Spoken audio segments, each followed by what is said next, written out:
let's talk very quickly about Final Fantasy 15 because I played this game at launch when it came out many, many moons ago.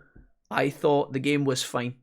I was really excited for it, just like I normally get for every new Final Fantasy that's launched in the modern era, if you like. And when I played it, I started off and I was pretty optimistic. I saw all the trailers, I saw the open world, you see all the monsters roaming about in the plains, all the different areas you can go, and it was pretty cool. But I quickly found, maybe it was my own fault, but when I played it the first time at launch, I played it for like, I don't know, 20, 30 hours or something, and I only got to chapter 4. I spent a lot of time doing like side quests, a lot of hunts and stuff like that, and I never even got to, I think I got to the point where you get Ramu. So when I came back into playing it again this time around with you guys, I thought it was going to be fine, but I didn't really have high expectations. I'm actually pleased that we revisited it, because I think on the whole, it has to be said that the game is good. It has flaws though. Some flaws are poor design in terms of the game being silly at times and doing dumb shit. Some of the story, we'll talk about that in a minute. Some of the mechanics of the fighting is a little bit dumb.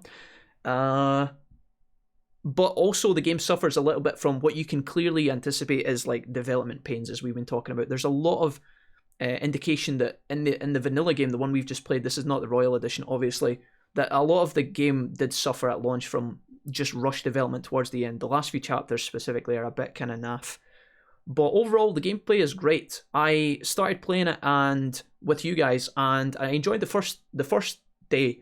And then the second day, I was having a lot of difficulty with the combat. I felt like the camera was really awful at times when you're fighting in the woods, or if you're fighting in a field and there's rocks around, or if you're fighting in a narrow corridor, as you are a lot at the end game. The camera is so close, or there's stuff in the front of the camera, and if you're fighting multiple enemies, it can be really chaotic. I found that multiple enemy fights in the beginning were pretty chaotic anyway. But by day 3, where I took some stat buffs in the Ascension tree, I took ones that give you extra damage, and I took ones that give you extra HP, and I also slowed down the way at which I engaged in the fight, and the combat completely flipped for me. I thought in the second day, day 1 it was okay, day 2 it was total pish, and I was hating it. I thought it was an absolute fucking mess. I moaned about it the whole time, and then by the time I got to day 3, I actually really started to enjoy it, and I actually started to get good. There's a lot to kind of think about that I would suggest to people for the combat in this game, because magic is different, but we'll talk about that in a second.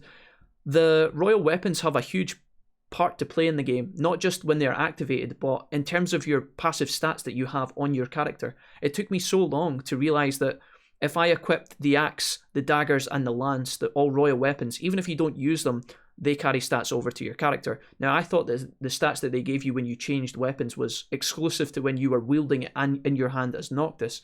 So what that felt, or what I did then, is I had this weird combination where I think I had like the mace and the daggers, which was reducing my HP and my damage, and buffing things that I didn't use that much, like my magic.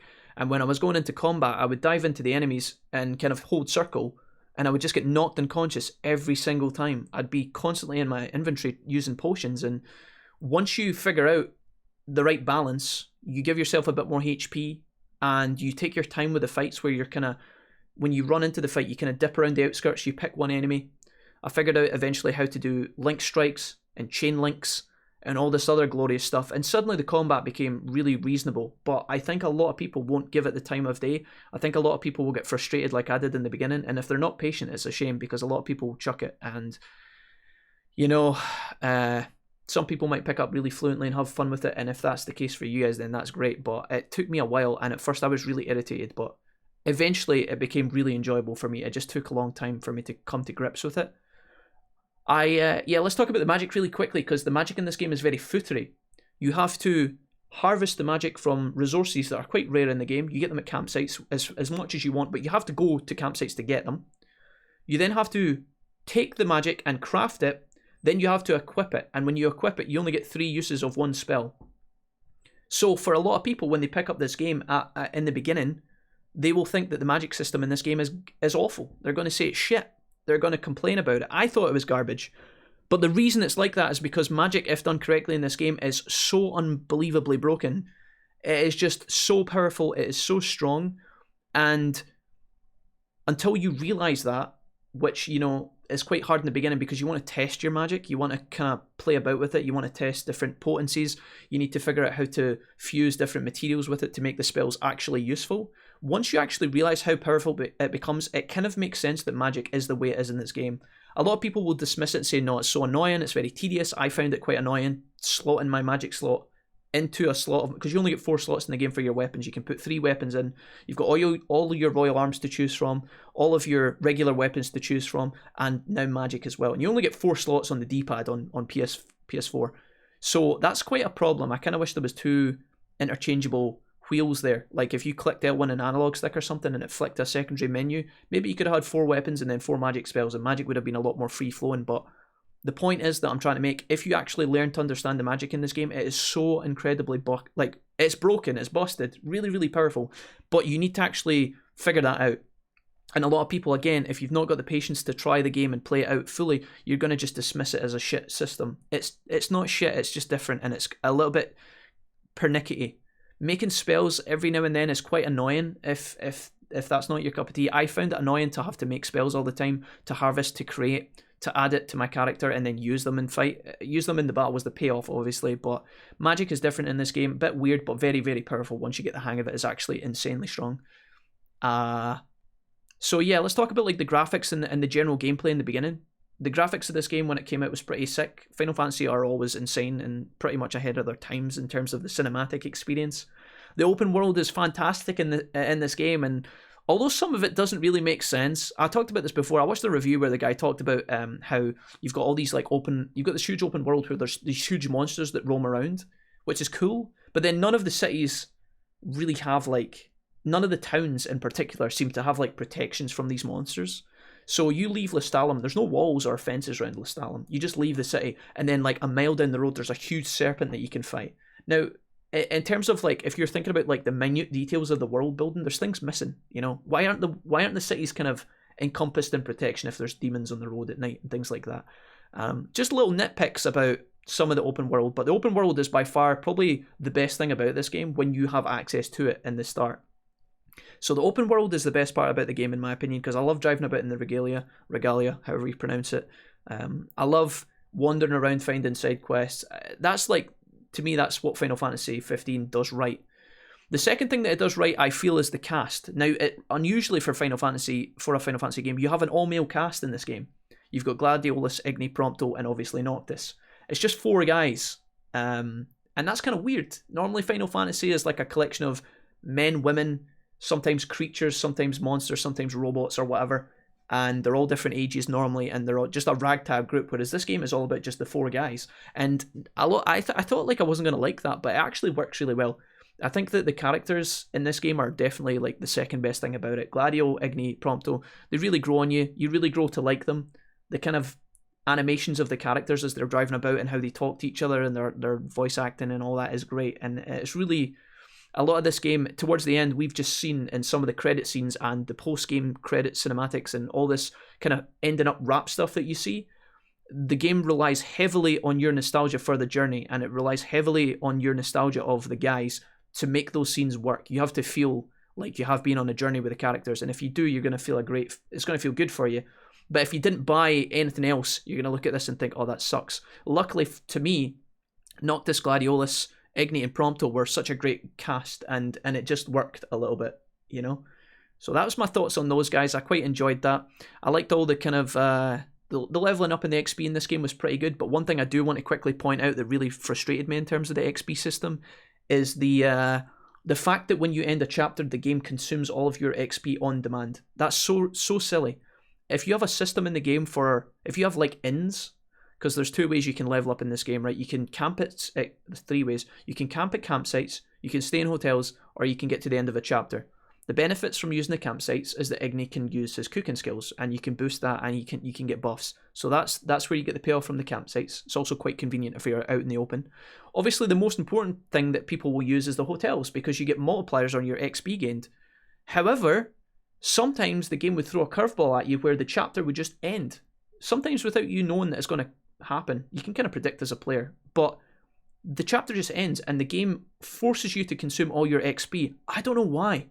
I think what they could have done there is all they could have done to fix that is just put in an option. Every single time you finish a chapter, the game should say, I said this during the playthrough, the game should say, would you like to consume your XP now? Yes or no. Give the option to the player. Don't just consume it. Because there was so many times where I was plotting, I've got 15,000, I've got 20,000 XP, I'm going to go to the key and I'm going to get ×2 and I'm going to cash in and I'm going to feel great. But sometimes I would cash in a quest and that quest would immediately end the chapter.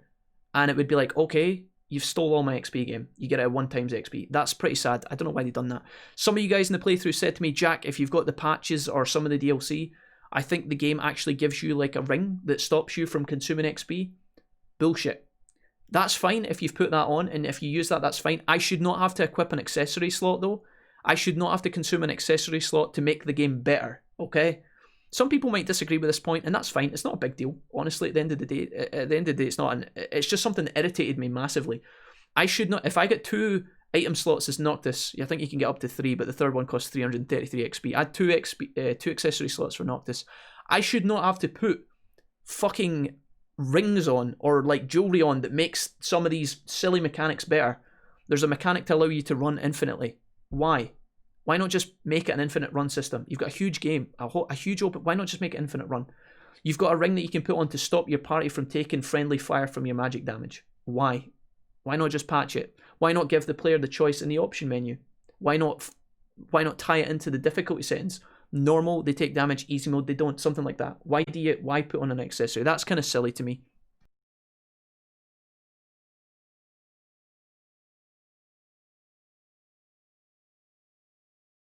I feel like in this game, the Ascension tree is awesome. Some skill trees in RPGs are really fun. I feel like this one's a bit... It's quite unique, but it felt really good. There was so many powerful upgrades. It took me a while to understand some of them, particularly the teamwork level ups. Some of these ones that just automatically apply when you do certain things in fights. You just pick those up naturally as you go through the game, and suddenly your combat becomes so much better. Your characters just do all these automatic things round about you, and it feels really good. So I really like the leveling up system in this game in terms of the Ascension tree and all your upgrades. You can kind of play the game how you want. If you want to be if you want to play like a magic playthrough or whatever, I don't know how that would work, but you could go heavy into magic. If you think that you're going to do a lot of side quests, you can take all the stat perks for gaining extra AP as you're fishing and driving around and riding chocobos and all that stuff. Grand, pretty good. Nothing really to complain about there. I thought that was excellent. I have to talk about the way that the story kind of wraps up, because the first 4, 5, 6 chapters are great. Some of the settings you go to, Lestalem and some of the little tiny towns, are all really thematic and nice, and they feel good. You do actually feel like you're on a road trip sometimes. As soon as you get to Altissia and the game starts becoming very linear and on rails, Altissia is a beautiful location as well, by the way, the game just kind of gets a bit very blunt. And we talked about this a lot as we were playing through. I'm kind of hesitant to critique it, but it's very obvious that I think the developers really did struggle with time when it came to the second half of this game, and it shows a little bit. There's other games that kind of have suffered from this as well. If you've ever played Metal Gear Solid 5, you might kind of have an instance or have a kind of understanding of what I'm talking about. But the second half of this game is very, very kind of just, you're on a train, then you're in a mine, then you're on the train again, and then you are banging into the capital, and then you're inside the capital just running through hallways of demons and zombies. Then you're fighting the final boss, and it's a bit kind of random. Kind of bland and disappointing.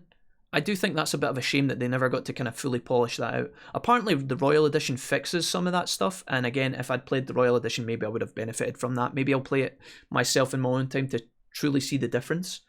But yeah, I just feel like the ending to this game is disappointing. And again, it's a shame because all of these nostalgic scenes that you see towards the end with Noctis and his friends talking about how they love each other and how it was, Noctis relies on his friends and then they all cry around the campfire. That could be a really nice scene. But if you're really kind of down-to-earth player or someone who is just like not patient, all of that nostalgia that you're supposed to feel, all the emotion you're supposed to feel is going to be corrupted by the fact that the last 2 hours of the game were total shite. Just my opinion. Some people won't mind. I personally didn't mind it, but I know it will disappoint some people. I don't know, the ending itself is pretty kind of blunt, but I kind of like that. It's kind of ambitious, the fact that, they assume that Noctis does die, Luna dies. It's quite hard-hitting and unexpected. Not a bad thing at all. I think sometimes you have to have kind of rough endings. Whether Gladios and his friends Gladios and Igni and stuff, whether they all survive. We were just talking about this in the chat. According to the developers, it's implied that they do survive, but again, you could also assume that because they go into the afterlife with Noxus in the final battle, I don't know if they actually do or not. I think it's kind of open to interpretation, but I like to think they survived and lived happy lives. So the ending's pretty blunt and abrupt. Again, maybe they could have shown you more of the realm being reborn and stuff, but they kind of do show you little snippets of that. I don't know.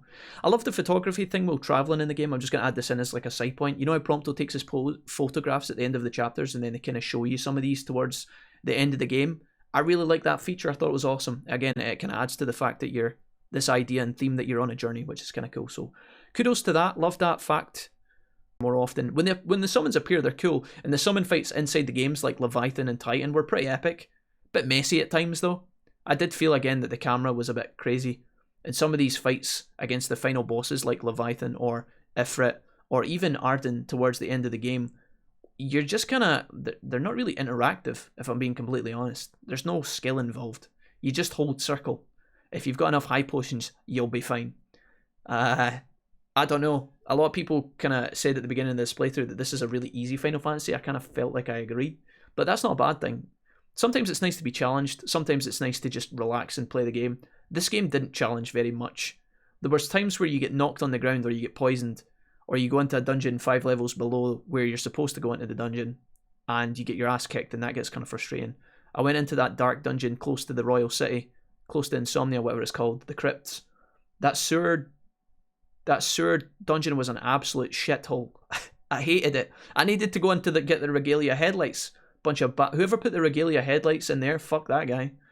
That was an arsehole of a dungeon. But the boss fight was cool. The dungeon mechanic where your max health depletes when demons attack you in the dungeon is kind of annoying, especially if you figure that, like if you don't figure out the combat properly and you don't have any elixirs, the dungeons are going to be quite annoying in the sense that, you know, your max health depletes. That can get quite irritating. Probably not for experienced players. After you know what you're doing, you'll be alright. But in the beginning, for new players, a lot of people will get pissed off with that. I know I kind of did in the beginning. I was like, dude, I can't parry these demons. They're all attacking me at once. My max health keeps depleting. This is really frustrating. But when you kind of figure stuff out and you know when to use the right weapons and when to get the right stat buffs or how to use the magic, it gets a bit better. It just takes time and practice, I think. But anyways, I don't know where I'd rank this Final Fantasy in terms of all the other Final Fantasies I've played. It's definitely not the worst. It does suffer from problems. I feel like the second half of the game does let it down, or this game could be like really, really top notch.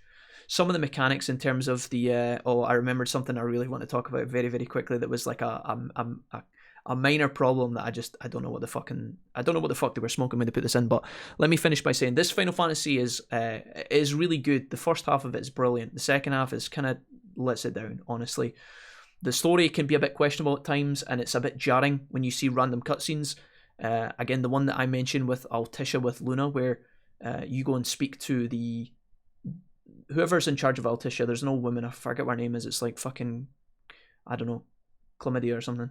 You go and speak to her, and then she's got Luna in the room, and she makes a deal with Luna. She makes a deal with Noctis, and then there's a scene where like all these soldiers burst into the room and point their guns at Luna, and then Luna just kind of like pushes them out of the way. And it was a cool scene because it shows you Luna being a bit badass, but it didn't really make any sense in the context of the game. I feel like there's a lot of scenes where they had things planned, and then they implemented them randomly at random points, or like they had footage left over or animations that they'd done and they kind of like tacked it together at the end. I just feel like that's a bit of a shame, because otherwise the game could have been really top notch. I wish there was more of the driving round though in the second half, or I kind of wish that they allowed you to kind of freely jump between the second half of the game and the original half of the game. And they kind of do, because they give you they do give you Umbra the Time Dog, right? And he can allow you to fucking jump back in time or whatever. Like, I guess in the context of the story, you know, if fucking Noctis and friends went from Altissia onwards when Altissia gets destroyed, it doesn't really make sense for them, in a realistic sense, for them to go back to the beginning area and start driving around taking photos for fucking Hurley from Lost again. It doesn't really make sense. So I guess the Umbra Dog kind of is the developer's way to give you the access to the original area. I kind of just wish they just let you fast travel backwards and forwards though, and allow us to just, as a player, kind of suspend that disbelief for a second. I don't know. It's not a big deal, but it felt a bit jarring. Like, I don't want to go back in time, and it just makes it feel like you're doing two different games at that point. Maybe that's just me. I really, really need to talk about one thing really quickly that's a minor gripe, and I don't know why they kept it in the game. So, when you are driving about on the road at night, obviously there's the demons that appear, and it's quite frustrating. You're not supposed to, in the early stages, like Igni tells you a billion times, every time you get in the fucking car with him, if you need to drive like 2 minutes up the road, Igni will stop you for 30 seconds and he'll be like, Noct, I want to let you know that it's silly to be driving at night time with the demons. And you can obviously tell him, okay, Igni, you're right, or you can tell him to fuck off and then drive the car yourself like a real man, right? That's fine, and it's cool, and they're trying to impose upon you as a player in the beginning, as a new player. You're not supposed to do that. Fine. But every 10 minutes, Igni kept telling me, like, fucking 2 days into the game, every time I'm trying to drive from point A to point B in the night, I'm like, Igni, it's fine, the demons will be fine. Noctis, I would like to stop you and tell you that 1, I've come up with a new recipe, and 2, we shouldn't be driving at night. I'm like, dude, I nearly cut his head off at that point. I was like, Igni, please, relax. Secondly, eventually when you get the headlamps for the regalia, obviously the demons stop appearing. That mechanic with the demons is fucking annoying though. You really aren't supposed to be driving about at night. I understand that, right? But it's fucking annoying. For those that actually want to do drive, because they allow you to, they give you the option as the player. They're like, okay, we don't want you to drive at night, but you can if you want. It's just that there's going to be a demon spawning every 3 fucking meters up the road, which is going to force you to stop every fucking 10 seconds. Quite annoying. Fine. But here's the thing I actually want to talk about. Tied into that, when you are roaming out in the world as Noctis and friends, there's this really terrible habit that the game has of deploying an airship above you where Imperial troopers jump out. If you do no side quests in the game and you're never out in the wilderness and you never leave the regalia, if you drive from quest location to quest location, if you fast travel everywhere, you might never even have fucking seen this problem. It might have happened once or twice. If you are running about, fucking Imperial ships that appear above you, dude, if that happens to me once an hour, or maybe once every few hours, I don't mind. It's cool. The Imperial are out to find us. The game's trying to impress that you're a fugitive in the realm, right? But if I am trying to do a fucking fetch quest for the man who's lost his onion van, if I'm walking across, if I drive to the point that I can drive to, then I get on my chocobo, and I walk through the forest, and I find the onions that I'm supposed to find, or I find the regalia parts that I'm supposed to find, or I'm looking for Jimmy the lost farmer's son in the field being attacked by wolves, right? If I'm doing that, please do not spawn an enemy fucking flagship above my ass every 10 seconds. They could have fixed that. Somebody, when they were playtesting, they should have looked at that and thought, okay, a lot of our players are playing a Final Fantasy game. They want to go out and do side quests. They want to roam around and have fun. They want to go from point A to point B to point C to point D to point E. Then they'll go back and do the main story. They should have playtested this shit and thought, okay, Imperial Stormtrooper appearing above your head. Okay, don't make that happen again for another 3 hours of gameplay. Every 5 minutes, dude. Sometimes I was running about in the night, right? I'm on my chocobo, I'm cruising. I'm going to get a hidden gem that's in a cave for Dino, let's say. And as I run across, an Imperial ship will appear. Or let's say a demon spawns first. So the demon appears, you're like, oh fuck, it's him again. Alright, let's just run away and ignore him. Okay, cool. So you run out of the spawn zone, the demon disappears. Sometimes in this game, if you flick the camera to the demon, flick it away, flick it back, the demon just vanishes anyway because they're out of range. That's cool. But then it got to the point where at one stage I was traveling and then it's like, demon spawn. Okay, cool. Just ignore it. Running 2 seconds later, demon spawn. Okay, cool. Just ignore it. It's fine. You'll go away. Demon spawn number 3. Alright, fuck's sake. I'll fight the demon. And as soon as I started fighting the demon, an Imperial fucking flagship turned up, dropped 100 troopers up my ass, and also a giant mech that was like level 60. I'm like, okay, cool. So they dropped a mech on me. That's fine. All good. Not a problem. I'll just run away from it. Cool. Run away. Okay, we're running to the cave. Okay, a demon spawns. Okay, cool. Maybe this is my chance to maybe fight the demon. Another ship appears, drops another robot. I'm like, Christ. If I'm out and about, just stop it. They should have took the percentage for that spawn and just fucking changed it into 1/6 of the regular drop rate. In my opinion, I was really annoyed by this. I felt like you were constantly harassed. And not in a way where it's like, okay, you're immersed in the story, the Empire's trying to catch you. It was so annoying. I don't know why they decided to put that mechanic in the game. Dropship, dropship, dropship. Demon, demon, demon. Just once every like hour, once every half hour, not once every 3 seconds, please. They could have changed that. It would have been so much better. So much better. So that's one thing that I wish they could have changed. It's a minor gripe. I've kind of ranted about it for more than I should have, but yeah, I just think they could have toned that down. That was fucking annoying. There was one other thing that I was talking about in the middle of that. I don't know. Anyways, that was it. That was it. For the most part, Final Fantasy 15 is great. Could have definitely been better. I feel like they suffered from a lack of dev time, or not even a lack of time, because I think they made this game over the span of like 10 years. But they could have perhaps made the second half a little bit better. If the second half was as good as the first half, then I think it would have been a really good Final Fantasy game. Some of the plot points towards the end with Arden, I was kind of nitpicking with you guys. Arden's a great character. He makes a really compelling villain, but some of the stuff that he does, just to me, it didn't make sense. Some of you guys were like, Jack, it makes total sense. I don't know. Arden's a mischief maker, I get that, but some of the stuff that he had you doing and some of the things that happened, I just felt like it was like, okay, they're really trying to paint the picture that Arden is like this chaotic figure, but some of his motives did not tie up with what he actually did in terms of his actions. I'll talk very quickly as well, just lastly, this is one last thing. In terms of the DLC, the Prompto, Gladiolus, and Igni DLC, all three kind of handy little episodes that take you like an hour and a half to beat. They're really cool if you want to find out more about those characters and you want to plug the kind of missing holes in the story for what those characters got to do. I remember playing the Gladiolus DLC and I thought, okay, we get some time with Gladio, and by the end of it you feel a little bit closer to the character, which is cool. If you really like that character or you want to find out more about them or you want to just do something different, that DLC is pretty handy. I wish that I had threaded a little bit better into the main story though. The 3 DLCs that I played. I did not play the Arden DLC, maybe that would have explained more about Arden, funnily enough, but I didn't get a chance to play that. But I did play, we played at various points when it was relevant. We played through Gladiolus, then we played through Igni, and then we played through Prompto. Those three DLCs are good purely, at least in my opinion, purely if you want to gain more info about the characters. But the gameplay for those DLC are just bearable at best. You're not going to have an amazing time playing them. You're just kind of playing them to get through them and find out what happens. I think right now they're $4.99 each, which is fine. It's like a $5. You go out and spend less on a drink in a pub somewhere. But yeah, the gameplay is bearable at best. It's just whatever. The Igni gameplay I found was the most exciting. Prompto's was jank as fuck. The soldiers didn't even attack me until I shot them. Some of them were spawning in random rooms. It just felt like room clearing simulator. I'm not even trying to hate on them because some people might have liked them, but they're just fine. Do you need to play them? No, I don't think so. I wouldn't say so. They kind of give you some sort of nice kind of nuances to the characters, and you find out a little bit more about some of their backstory. I mean, Igni's is quite important because it shows you how he actually becomes blind. It shows you a really crucial moment where he gives his eyesight, which is so important for Igni. That's quite important, right? But Prompto's backstory is a bit messed up, and Gladiolus's training that he does with Gilgamesh is cool, but not necessary. The combat in all of the DLC feels very arcadey and very kind of unpolished in certain regards, especially the Prompto one. Cool and fun to play through, but definitely not necessarily, in my opinion. I didn't get to see some of the royal cutscenes from the royal edition, so maybe I'm missing out on those, but I can check those out later.